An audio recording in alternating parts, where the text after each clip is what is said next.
Aujourd'hui, nous entamons une étape qui restera gravée dans nos mémoires. Nous atteindrons la Cruz de Ferro, qui est le point culminant du chemin français si nous sommes partis de Saint-Jean-Pied-de-Port. Elle se trouve à pas moins de 1500 mètres d'altitude, mais ne vous inquiétez pas, car nous avons déjà gravi la quasi-totalité du dénivelé lors de l'étape d'hier. De là, nous entamons une descente très raide, avec 1000 mètres de dénivelé.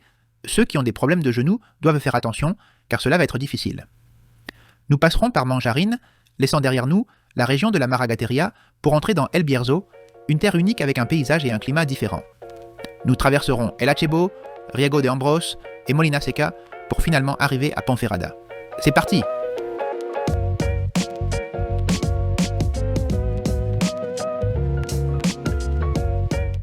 Nous reprenons l'ascension en quittant Fonchbaden à côté de l'église Santa Maria, un édifice qui abrite l'auberge de pèlerins Domus Dei. Elle est gérée par l'association des Amis du chemin de Saint-Jacques de Compostelle du Bierzo et dirigée par des hospitaleros bénévoles qui continuent d'accueillir les pèlerins dans cette enclave cruciale des monts de Léon. Le chemin nous rapproche de la route et nous continuons à longer celle-ci en montant une pente douce de 70 mètres jusqu'au sommet du col. C'est là que se dresse la légendaire Cruz de Ferro, un mât en bois surmonté d'une croix qui s'élève à 5 mètres au-dessus d'un monticule de pierre. Comme l'a souligné l'historien Juan Uría, malgré sa simplicité et sa structure fragile, elle continue de défier les éléments depuis des temps immémoriaux. Elle contraste avec tant d'édifices majestueux qui ont disparu au fil des siècles. Nous placerons notre pierre dans le sanctuaire, suivant les traces des pèlerins qui nous ont précédés. Et si vous utilisez l'application Buen Camino, vous savez déjà qu'il ne faut pas laisser de déchets ici. Vous ne pouvez pas laisser toutes les choses que certaines personnes laissent derrière elles. Vous devez respecter ce repère fondamental du chemin. Vous devez respecter le chemin de Saint-Jacques. Nous quittons la croix et descendons doucement entre la route et la lisière d'une forêt. En un peu plus de 2 km, nous entrons dans Manjarine. L'hospitalero Thomas Martinez de Paz a réussi à faire connaître cet endroit à l'échelle internationale lorsqu'il y a fondé une commanderie templière en 1993 pour venir en aide aux pèlerins. Nous quittons Manjarine, mais nous avons encore devant nous une zone plate avec quelques montées, entourée d'un paysage de pâturage et de bruyères. Nous descendons en pente raide vers El Achebo, situé à 7 km. El Achebo est le premier village du Bierzo, la dernière région de Castille et Léon sur le chemin français, car dans quelques jours, nous entrerons en Galice. C'est une route bordée d'un beau groupe de maisons en pierre, en bois et en ardoise. Ses habitants étaient autrefois exemptés de taxes en échange de la mise en place et de l'entretien des poteaux qui marquèrent le col de la montagne. Nous traversons la Cale Real en laissant l'église paroissiale San Miguel sur notre gauche. Nous continuons sur la route jusqu'au prochain village du Bierzo, Riego de Ambros.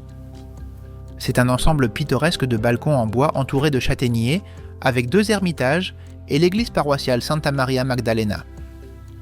À partir de ce village, la descente est beaucoup plus raide et nous perdons pas moins de 350 mètres d'altitude dans la section suivante.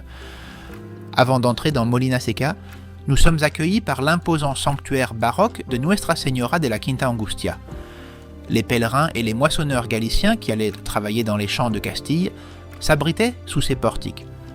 Après avoir traversé le Meruelo sur le pont des pèlerins, nous avons presque terminé la longue descente et entrons dans l'élégante et captivante ville de Molina Seca. Son tracé, lié au chemin de Saint-Jacques de Compostelle, avec son pont, son église et son hôpital pour pèlerins, ainsi que son architecture traditionnelle avec un ensemble de maisons blasonnées, lui ont valu d'être déclaré site d'intérêt culturel.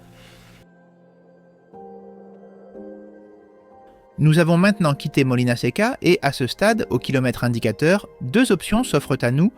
Nous pouvons continuer sur l'itinéraire officiel vers Campo et Ponferrada, ou nous pouvons continuer sur le trottoir qui longe la route pour rejoindre Ponferrada. C'est plus monotone, mais cela raccourcit le trajet d'1 kilomètre. Si nous choisissons l'itinéraire officiel, nous arriverons à Campo, où nous pourrons voir une fontaine romaine qui a survécu jusqu'à nos jours et qui se trouve à seulement 100 mètres du chemin. Nous terminons en traversant la rivière Boesa pour atteindre la fin de notre étape. Nous sommes maintenant à Ponferrada, où vous serez surpris par cette borne, car c'est ici que commence le Camino de Invierno. Demain, vous continuerez probablement sur le chemin français en direction de Villafranca del Bierzo, mais vous pouvez également suivre cet itinéraire que nous vous proposons dans l'application Buen Camino. Vous trouverez ici de nombreux hébergements pour pouvoir profiter de deux choses en particulier dans l'après-midi. Tout d'abord, le château des Templiers, un édifice du XIIe siècle avec une douzaine de tours et couvrant 8000 m², est à ne pas manquer. Ensuite, vous pourrez déguster du vin dans El Bierzo et savourer des tapas sur la Plaza de la Virgen de la Encina et à la mairie. Buen camino!